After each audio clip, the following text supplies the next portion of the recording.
Hey, Aron, welcome to the Nurse Leader Debrief. Hello, hello.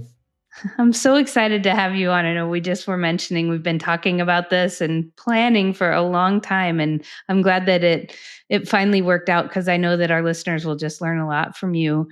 Um, so we were just talking. I would love to just hear and have you share with our listeners a little bit of your career journey as a nurse and as a nurse leader, because I just think you've had some amazing experiences that I would love people to learn from. Yeah, sure. So I started my journey in 2013. At the bedside, I actually went to community college, about 2.5 hours from Sacramento here in Northern California. And I started over at a hospital there on a med surge floor. I spent a couple years there, was able to transition from kind of like a med surge floor to kind of a cardiac telemetry floor. And then from there, we decided to kind of move back to Sacramento, my wife and we had our first child. So it was easier to be close to resources and family and such on. But I took a position unexpectedly in critical care. And so I entered into the ICU there in a small hospital outside Sacramento. It's about 8 beds. While working there, I kind of transitioned, continued on school. So I got my bachelor's degree. And then I took a position here in Sacramento at UC Davis.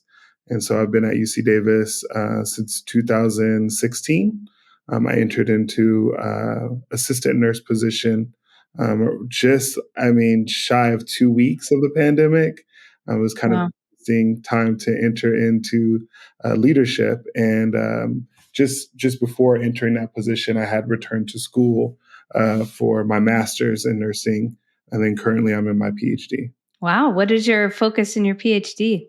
So currently, my focus, my master's degree, the topic of my thesis kind of focused on the experience of microaggressions for graduate nurses of color, and then Mm. I kind of changed it up a little bit for my dissertation, and so we actually have a program.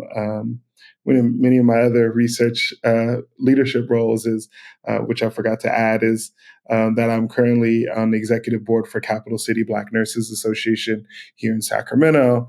And I mention that organization because my dissertation focuses on a program which we did in collaboration with the Greater Sacramento Urban League. It's called Cut to the Chase. This is mental health services that we offer by way of the barbershop for Black men. And so it's led by a Wow. licensed therapist. We have groups that range anywhere from 7 to 30 men that show up twice a month. We have different locations, very casual, enter, you could come and go as you like. As far as, you don't have to sign up. It's just an open space for Black men. And so my dissertation focuses on that program and why Black men in the community have chosen to take advantage of the services that we offer. Wow, that's really fascinating, interesting, and sounds like really well needed. I can't wait to see the outcomes of that. Now, you had mentioned previously about your involvement in Capital City, and I think it was it the Student Nurse Association as well, or somewhere where you had some major influences that have helped you kind of guide you through your path. Can you Yeah, talk a little in more about community that? college, I really focusing over on my while I was in nursing school, I was not working, just kind of focusing on school. And so at that school, I was able to put together a nursing club, and so I that was like my first kind of leadership role. And I came in as president, and I kind of the focus of the program was really to kind of engage our members, our nursing students and community. In addition to that, kind of create this unofficial mentorship program. I entered, like I said, outside of the community. A lot of people who were working on prereqs kind of had friends that were in nursing school. So I kind of came in, for a lack of a better words, as the black sheep into the space. And so I didn't really know anything about the program and what to expect or what nursing school was going to be like. And so the club kind of served as a way for us to kind of connect outside of the classroom between different semesters, kind of create, community there. And then from there, once I got into nursing, got busy, you kind of look at things that you set as goals, right? I wanted to continue my education, I wanted to pay off student loans, those kind of things. Once all those things kind of disappeared and I found myself in the ICU, I kind of felt like, all nurses entering, you think of like, I want to go to ICU. It's like the highest level of care. And then once I got there, it was like, okay, now what?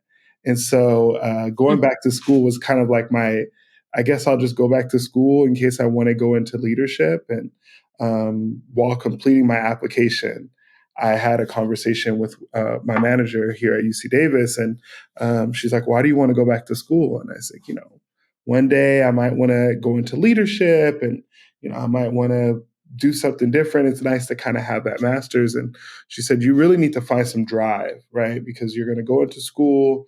You don't really know what you want to do with this degree. So how about you step back and look for something that's going to drive you? And she said, I'm going to write you a letter of recommendation, but my advice would be to postpone your admission because I have no problem thinking, I think you'll probably get in. But in addition to that, join something bigger. And that's when she handed me this flyer for Capital City Black Nurses Association. And I tell it kind of dramatically because that's how it happened. Like she just handed me this flyer. I never Yeah. heard of the group before. I looked, and Capital City Black Nurses Association is a local organization it's a nonprofit founded in 2018. Nationally, it's part of MBNA, which is the National Black Nurses Association, and that organization was founded in 1971. And so joining that organization really kind of gave me like really what I had found in nursing school. And so I started to get more active in community. And then, that's where you kind of start to get the leadership. People are like, why don't you get on the board? And I got on the board and I had ideas for programs. And I thought I was just giving ideas. And next thing you know, I'm leading these programs. And so there you go with leadership again. You're just kind of creating. And, as nurses, we know how it is. Like we're not trained to be social media experts or trained to be, Right. marketing experts or Or trained podcast to hosts, I would yeah, say.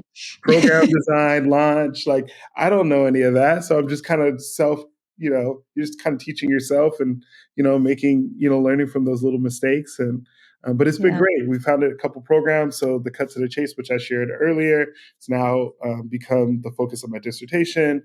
I also have another program called Breaking Down Barriers, which is in collaboration with other local nursing organizations. It was also featured in the Shift Nursing Everybody's Yeah. Work. That was like a big highlight of how we're working collaboratively to kind of meet the same goals, right? And Right. then, of course, just the different barbershop programs that we've run over time. That's really, really just tremendous, and it makes me smile and laugh a little bit. So I just saw Everybody's Work, the Shift documentary, just a few weeks ago, and I was like, he's going to be on my podcast. So excited and I'm proud of you there. And I also, it confuses me just a little bit, but I'm sure it'll resonate with our listeners because obviously you're a natural leader. Lots of skills and self grace, right? Which we all have to learn as a person who started my own business and podcast and everything else. I keep saying, like, I've been in leadership a long time and we don't learn how to do these things. Plus, I'm old trying to learn social media, content development, and things like that. But so I myself have experienced imposter syndrome, but I've heard you speak about it, which actually just kind of astounded me a little bit because I wouldn't, I guess it's just kind of surprising, but not because so many people experience it. Would you talk a little bit about how you define imposter syndrome in case our listeners aren't familiar, and then what your experience had been there and any tips to overcome it or deal with it? Yeah, so imposter syndrome, as I would define it, is kind of like that feeling that you don't belong or you're not capable of, or, it's funny because I think of this game where I can't remember the game, but my kids always say, "Oh, you're sus," like you stick out, like you don't fit in, you're undercover, you don't really fit in with the rest. And I felt like that's how I felt in nursing school and certain parts doing prereqs where at some point I'm going to show my hand and they're going to go, we knew you didn't belong here. We knew it, right? Yeah. Or I couldn't believe you fooled us this whole time. Like you were this great student or you had great ideas or, you can lead or whatever it may be.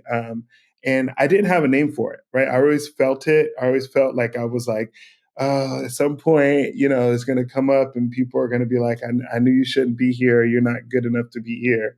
But I think a lot of my personal feelings go back to, and I've shared it many times, in high school. When I entered in high school as a freshman, there was an entrance exam. We had relocated to Sacramento. We kind of moved from the Bay Area here in California, and I had to take a reading like test to kind of place me, Mm. and I did terrible. I couldn't. I was stumbling over words. I think as I entering in ninth grade, I might have read at like a sixth grade reading level. My Okay. reading, my writing, my comprehension, all of it was way below where I should have been. And I sat there, and my mom, after I read, she's like, "What are you doing? Like, no, just read it." 'Cause she didn't know, and so Mm. they recommended that I go into remedial classes. And so I started off high school as a freshman in remedial classes, learning, commas and periods and there and there and they are and all that, basic level foundational things, which I'm so grateful that I took that time. Right. Who would have ever thought? I know myself, I would never think I would be able to get into a PhD program, let alone nursing, let it, college. Like when you're having those issues, those challenges early on, at that level of education, right? This is beyond foundations in elementary school and kindergarten, right? It's a big problem. And so that's kind of how I felt in a lot of spaces. So entering nursing school, I worked really, really hard. In addition to having that in my history, then I'm looking around and I was the only Black student in the whole building. So then I'm thinking, like, Wow. oh, they're going to think I'm not supposed to be here. I'm less intelligent. And so just working, and it was like a lot of internal things, right? And so that's why, and then I kind of helped with the work that I did around microaggressions because I would hear certain kind of things and they would really validate those feelings I had inside that, I don't belong here. This is not for Right. me. Also being a male in nursing where you hear comments of, oh, well, you're going to here to rough me up or, whatever it may be. There's so many different signals that tell us like we're not supposed to be here or why didn't you become a doctor? We get that all the time, right? Right. And get that all where you're not smart enough to be a doctor. You get that, right? It's like, no, this is actually plan A, right? Like this is what I wanted to do. So, that didn't change in grad school. The only thing in grad school that changed is I actually had a name for it. So we learned about an orientation about imposter syndrome. Here I am entering grad school. And to be totally honest, I knew I was going to go back for my master's. I didn't even know that I really need to do. I didn't know what a thesis was. Like Right. I hadn't looked into that. So that was just, they're like, oh, so what you gonna do your thesis on? I was like, okay. Wrote a little note to myself, let's look up thesis. So, of course, when I entered my PhD, I knew I needed to do a dissertation, but I had never done research before. And Yeah. so those kind of played around entering leadership. Should I really be a leader? Do I always know what to do? And I think that there's signs that come early on. And I felt like in the ICU, I was a great ICU nurse. And sometimes I look back and I think that it wasn't because I've always wanted that. I never wanted to be the ICU nurse, but I was very aware of that. I was very aware that it was going to be challenging. I didn't go in Mm. like I knew everything or I should be there. And I felt like in leadership, there were signs that came along. When you're bedside, my peers would come to me before they came to the charge nurse because they felt I Mhm. feel comfortable, right? It wasn't because I had all the answers, but they felt comfortable. Emotionally, psychologically coming to me because I wasn't going to like, browbeat them or make them feel like less than when they come to me. And so that's how I entered leadership is, what I guess people would consider like the servant leadership. Like, how can I help you do your job? I hired you and I know you know what you're doing. And that's where I want to be is I just want to be the support to help you be successful. Uh, Yeah. and so looking at imposter syndrome more, in academia when I'm speaking. People are like, "Oh, you're such a natural. You just speak." And I was like, "I'm nervous. I'm nervous all the time." And it just kind of all goes back to my time in hospitality. I worked in hotels for a while, and I remember at one of my hotels, when you walked out from behind the house, there was a sign that said "Showtime," because when you Huh, came out there, you're on, right? So you're just right. how I feel when I enter spaces. I'm like action, right? Like I'm playing a role, you know. So when I get outside, I could just go, but I want to come in with the confidence and that I feel that I belong here, that I own this Yeah. room, I own this place. This is my space. Oh my gosh. Well, thank you. Thank you for being so vulnerable to share all of that. I think it's all, I mean, we could go on for a long time, so many different directions that I would like to go in discussion with you because, and I think it's valuable for our listeners. The one piece that I would really like to hone in on for a few minutes, if you don't mind, is your study of microaggressions and what did you learn through that study? I mean, in turn, and I know obviously you have your lived experiences that you were mentioning as well. I'm curious because I think that, we see all sorts of evidence. Well, number one, we know about the structural racism issues that are rampant. We know about the personal racism and the larger acts of discrimination and things like that. Obviously, we know of that, and I don't know that we think as much about the microaggression um, kind of the way that those are expressed, and then the impact from not knowing. We can't know what's unseen to us, right? And so, I guess I'm trying to get at, what do you think a leader who might be listening here can do to help support their team members in general? Those experiences, like you mentioned about your schooling and high school, and the imposter syndrome. Those are things that we would never know that people are experiencing until or unless we kind of open that door to discussion. And we also see so much evidence of our nurses at a time when, just like a lot of times in history, we really need to be focusing on retaining our good talent, and Mhm. people are leaving because of these microaggressions, because of incivility in the work environment, and I don't know that, and because of relationships with their leaders. So I don't know. What do you think about the leader's role in supporting a work environment where we minimally discuss, if not address and eradicate, some of these behaviors? Yeah, so to start off at the beginning, so my study, I did work with Dr. Kapir Ackerman Barger, who was my chair for my master's thesis. She's my current chair for my dissertation, and she's done a lot of work around inclusive classrooms.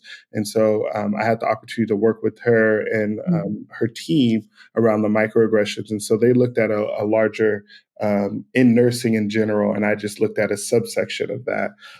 So I wouldn't quite call it like a secondary analysis, but I used it. The data was fresh, right? And so Mhm. what I found, and we looked at the overall experience of microaggressions, so the number that an individual experienced. In addition, we looked at association with symptoms of depression, and then thirdly, we looked at overall satisfaction with the nursing program. So I want to say there was about 800 plus students nationwide, Oh, wow. at 52 different schools.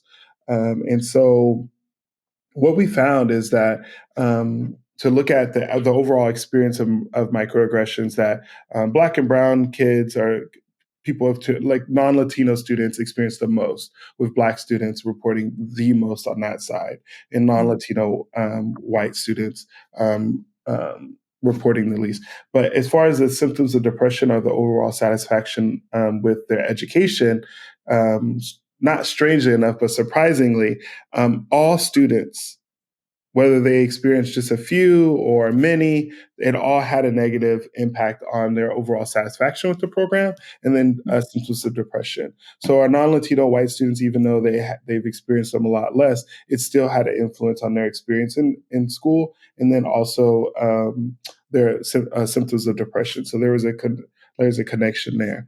Wow. But to talk about what leaders can do, there was also a toolkit that was published by Dr. Kapir Akbar-Barger, and I encourage the readers to look into it. I can't recall the name at the time, and maybe you can add it on as a link at the bottom Sure. in the comments. I'll send it over to you. But it really looked at like how can we approach microaggressions, right? Because it's not saying that we are going to eliminate the experience of microaggressions. Microaggressions are going to happen. Some are intentional, majority of them are unintentional. And microaggressions are really like you're adding life to an implicit bias.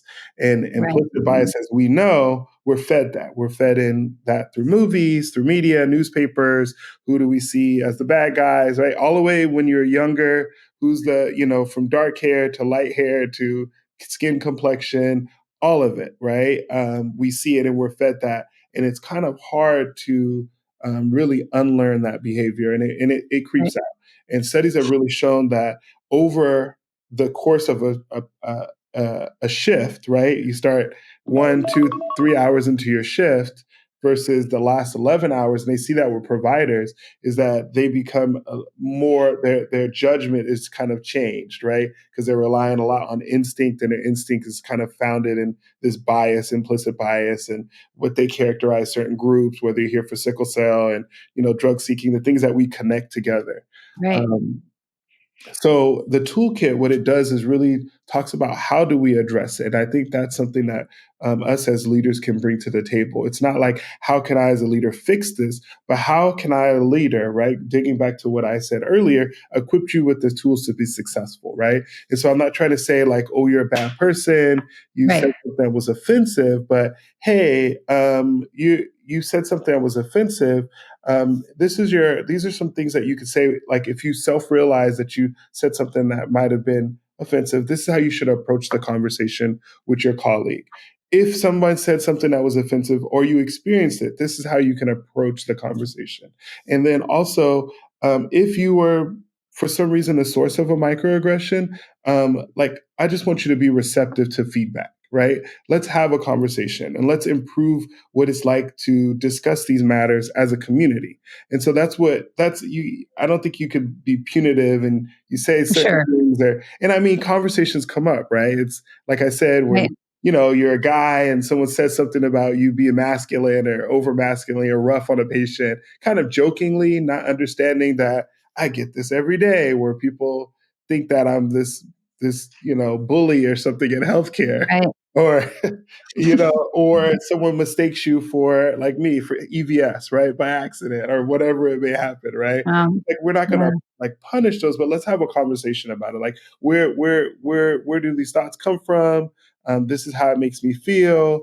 And it offers up the time for an apology. And I think oftentimes, we paint this as you could even it's a binary. You're either a good guy or a bad guy. And I think we should eliminate that.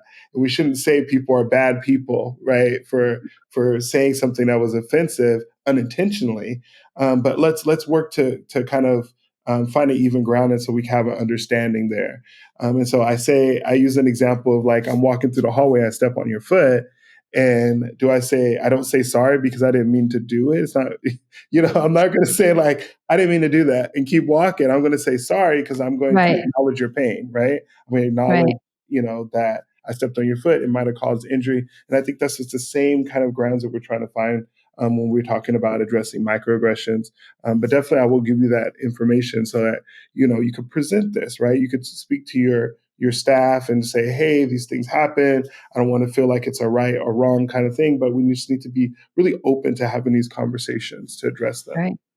I agree. I think that's the thing, right? At least even having that openness to discuss and bring awareness, and I mean awareness to an individual. That's the thing about bias, at least that I've been learning, and I'm no expert, but around implicit bias is there's no real, to your point, like long term effective strategy to ridding ourselves of implicit bias. Certainly not gonna happen. However, there's some short term ability to mitigate its impact and or change our behavior by first bringing it to the explicit mind, bringing it to our awareness. And so whether that's through a moment of reflection every day, whether it's through somebody having the courage and in a safe work environment to say, hey, that is a comment that was offensive, or here's why that, and people being open to that healthy dialogue, to me speaks a lot to what would be an advancement in a healthy work environment versus just walking away and not saying sorry or just continuing to walk past because I didn't mean to do it. Mhm. Um, that's a first self-aware step of let's bring this implicit bias up to our conscious mind, so we can at least start to understand how it might impact our behavior and try. That's the way you try then to create a new experience and ultimately, um, eliminate is probably a strong word, but mitigate at least the impact of the implicit bias. That's great. And yes, so please send me that and I will add it if I can figure out how. Remember, I'm old, but I'll, I would I'll also, figure. I think, and I'm sure we have, leaders in education, nursing education. I would also encourage, and I could share article or some information from, one of the other stars of the film, Rebecca O'Connor. She talks a lot about the I bias with nursing Oh, education, about identifying your any kind of implicit bias you ain't gone in. And I think that a lot of times we kind of leave this out of our foundational education because ultimately we're like, training students to pass the test.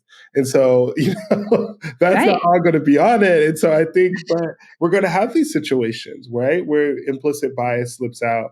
When you see certain things and you're like, oh, okay, I see, this patient has sickle cell, they're drug seeking, or, they're not going to be a nice person, whatever the bias is for that Right. specific group. And I don't mean to pick on, those with sickle cell, but I know that there is a It's a lot good of example that everybody can exactly that really everyone can relate relate. to. Yeah. Mhm, mhm. Sadly, because that's kind of been normalized behavior. When I talk about, on our part towards patients, that's what I mean in the Mhm. nursing community. It's kind of been normalized and accepted, and it's not. We need to address it. We need to recognize it as what it is. And you mentioned the term drug seeker in general, and then I always talk about frequent flyer or other terms that we've normalized in our language that, we don't intend to have an impact. I just don't think we realize the impact that that has on our ability to. The way I always frame it is on our ability to be curious, Mhm. which is where we start to, I think, open up dialogues versus, well, even long ago on the theory of interpersonal relationships, what we call the therapeutic nurse patient relationship. The very first step there to develop a therapeutic nurse patient relationship is to set aside preconceptions. Mm. That's been talked about for a long time. I don't know how much credence we give it, in terms of all of that. Setting aside preconceptions, in my mind, equates to setting aside or bringing your implicit bias to your conscious mind. And it has to be intentional. And by doing that, you are allowed, you open up the ability to be curious and approach people, circumstances, diagnoses, or whatever with inquiry, with curiosity, instead of leading from what you believe you already know based on a diagnosis or a skin color or a background or a title or whatever else. Religion. Um, Mm. yeah, I think that's a really, really powerful thing for us all to try to embrace our curiosity. I was just talking with somebody yesterday, in fact, about curiosity really should be a competency. It's embedded in what it means to be a nurse, Right. and it's embedded in what it means to be a leader and a human. But really, we have a professional obligation towards it that I think we need to give a little bit more credence to. You mentioned something else, the I bias. Oh my gosh, I loved that. I learned about that from the Everybody's Work documentary as well. I've been trying to reach out and try to get a hold of somebody that's behind it because I actually think it would have a huge place in research. Right. You're about to embark on this in your PhD. I just became a PhD candidate, so I passed my comprehensive Hey. exams. Yay! And we'll be going forward into it. But I'm studying the psychological distress of nurse managers after events where their staff or patients are harmed. So Mm, after a workplace violence or a safety event, that's going to be my dissertation study. I hope once it's approved, and and my uh, my team has been very inquisitive because my background is in nursing leadership for so long, and I've experienced these issues myself. A lot of questions to me about how I'm going to set aside my own bias to be open to the lived experience of people that I'm speaking with. Huge point. And I just loved that. I loved that the learning about that I bias. I think it's great for students, and I'll bet there's. I just get excited about these things. It's so fun because it's just not something that we talk about anymore. Yeah, I think that we are definitely at a point where we need to be more comfortable being innovative in the way that we educate and prepare nurses. I'm seeing a lot around, and I always say the new generation. I'm like, am I starting to get up there? But I really I'll always pushing be back. ahead of you. Don't you worry. Well, really pushing back on, things that are foundational or expectations. I'm seeing it in medicine. There was an article about, new physicians like wanting a work-life balance. Like, I shouldn't be working all these days. Like, this is just not right. Like, compatible with like how I want to live my life. And Yeah, so everyone's like kind of pushing back on these expectations of, the healthcare professionals, nurses, doctors, how we communicate. I'm seeing, I just remember, and I'm sure you might have connections where you have the doctor and you get up and you move out of your chair because there's a doctor here, and come to the phone as soon as you can, drop everything. The doctor's on the phone, right? And so like all these things that we normalized, and even the gender expectations of physicians, and you see it bleed both ways, yeah, where you would see, maybe a doctor that's female, and she apologized for being abrasive or, getting upset during a code. And then the male doctor is just, oh, he's passionate, right? It's right.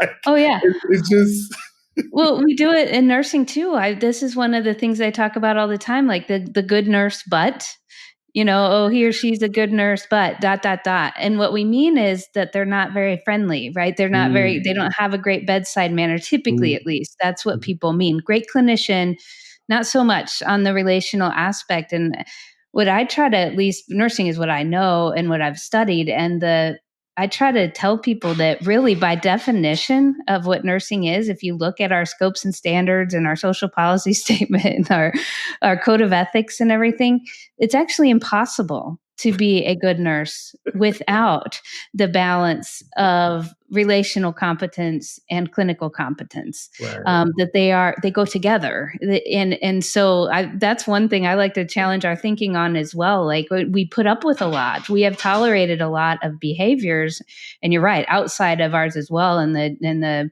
all the expectations that we've had, but and really, on a serious note, if we look at it's actually one of those things that we should be saying, actually, that's not what a nurse is, and to be a nurse, let me help you. Again, not punitive wise, but in our programming, we need to be covering the relational aspects, all things about who we are, emotional intelligence, those types of things, and a good, honest review of what is it that it means to be a nurse when you are indoctrinated into this profession. What are the expectations that we have of you? Because people not only don't learn it, then the poor, generationally, not even by age, but by those coming out and practicing nursing now, regardless of age, you don't see it either, right? We haven't required it really to always be present in practice. And so it's really unfair to say you need to be doing this. We need to really look at how we indoctrinate people, and once they're in the profession,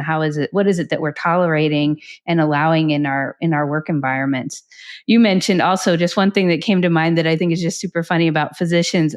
So this was not the case. I'm not that old. I started in 1999. But my preceptors were telling me, some of them that were higher tenured at that time, that they used to go around, the nurses were expected to follow the doctors around with an ashtray I heard as that the one. doctors were like smoking on rounds and stuff. And I'm like, What? what? And it again, I hate to judge. I wasn't there and it's a different time, all these different things, but oh my word, right? I don't even know what to say. I'm glad we're not there at this point in time, and it may not be that drastic now, but there are still these kind of micro behaviors that we see and just how things are indoctrinated between you name it, nurse practitioner and physician arguments, physician and nurse and patient's understanding of the difference between the patient and nurse. What gender are we supposed to be? Right. All of these things, so much. Oh my gosh, Aron, we've gone a little longer than I said I would keep you, and I apologize for that. No But problem. would you say anything to our listeners before we wrap up? I definitely would say, continue to be curious, like we covered in earlier in our conversation. But I think it would also be really important. Check out the Shift movie, right? I think it adds a different perspective. There's a lot of topics that are covered in that movie, as far as like education, expectations, and as far as what we've seen historically in nursing. And I think it's a really important film. And shout out to Chad Tingo for getting that all together. And Desiree, I don't know why her name's completely Ward, for definitely putting that film together. Because I think it was just very interesting how they put it together, and going in and not knowing who was in the film, and it's a beautiful, and I think that's easily digestible 1 hour film. I think it's a really great entryway for all organizations. I fully agree with you, and I saw it at the ANCC at the Magnet Conference. It was being shown. We're going to show it at AONL in the spring as well. And so I agree with you, and as much support as we can get behind that. And it is very palatable. It's very powerful. I just love the way it was put together. Beautifully done, as you mentioned. And thank you and congratulations to you for your role in it and all that you're doing. It's just so fun to be connected with you. And I look forward to staying in touch. Thank you. It's been an absolute pleasure. Thank you. For me too.